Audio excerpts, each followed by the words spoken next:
Hey, what's up? Welcome to this week's edition of 5 Minutes of Management. I'm Frank Kalman here with Rick Bell. Rick, how's your bracket looking so far? We're right into the middle of March Madness here, the first weekend. How's your bracket looking?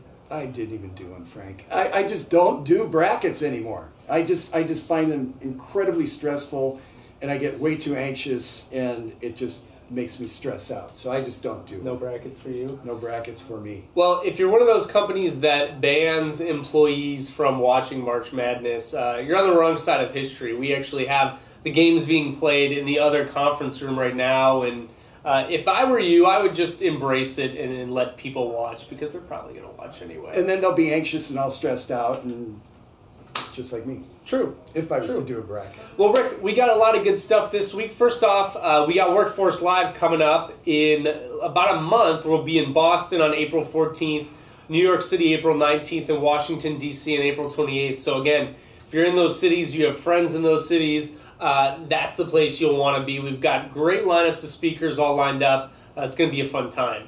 And you know what? I just got out of a meeting, a planning meeting, for a potential workforce focus on employment law in November. So be watching for that. Lots of cool events. You know, you can't just read the magazine. You can also hang out with us in person, too. I know. That's probably the best value play you can get with Workforce, right? Carpe Vitae.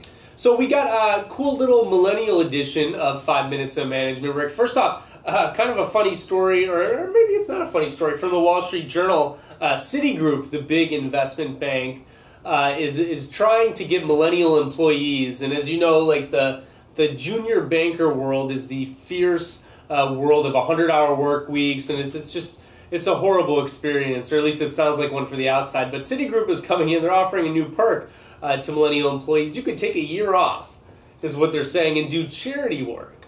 So they've already had 9 applicants agree to sign up to work for the bank, and they will take their first year off. They're going to get 60% of their nominal salary, their nominal Citigroup salary, to take a year off to do charity work. And when that year is up, they'll start their junior analyst job. So kind of an interesting quirk. You know, I qualify on 2 fronts. I have a calculator, and I like to take a year off. Yeah. I'm not a millennial, so I guess maybe I don't quite qualify, but 2 out of 3 ain't bad. Yeah, not bad at all. So yeah, I'm not really sure what it says about your company if one of your most attractive perks is the opportunity to not work for you for a year. But at any rate, Wall Street is definitely feeling the pressure as a lot of top graduates are leaving school and bolting out west for Silicon Valley. These investment banks are trying tremendously hard to repair their culture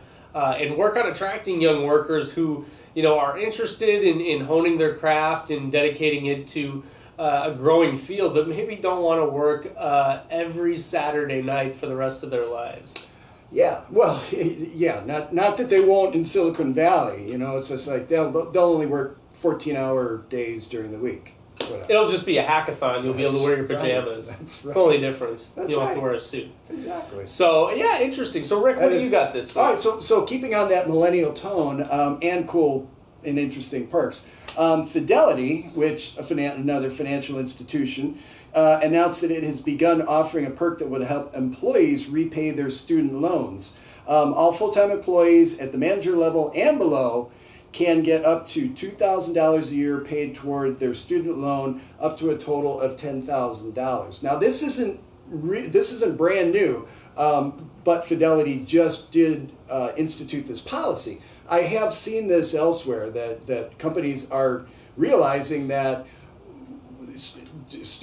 people coming out of school don't necessarily want full PTO or other benefits. It's like, I got to pay my student loans. And so they're realizing that these kids are coming out of school with just massive amounts of debt, and here's one way to really help them out. Yeah, I think it's a great idea. The old education perk was, hey, you want to go get an advanced degree, we'll pay for that. We'll pay for you to go back to school. But nowadays, early hires are like, well, wait a minute, I'm not even close to being done paying for the education that got me in the door here. How about helping me out there? So, Yes. yeah, it's an issue we're hearing all across the board from the presidential campaign and on. And, yeah, it makes a lot of sense for companies to sort of help pick up the tab. And it'll be interesting to see how widespread this becomes. I don't think it's going away anytime soon. I don't think this is a fad like massive crazy bonuses. Here's a free car, whatever. No, I think this is a reasonable, smart play on the part of employers. Anything else from you, Rick, this week? The games are on. Games are on. So we got to go. We got to go. Well, that's all we've got for this week's edition of 5 Minutes of Management. For Rick Bell, I'm Frank Kalman. We'll see you guys next week. Take care.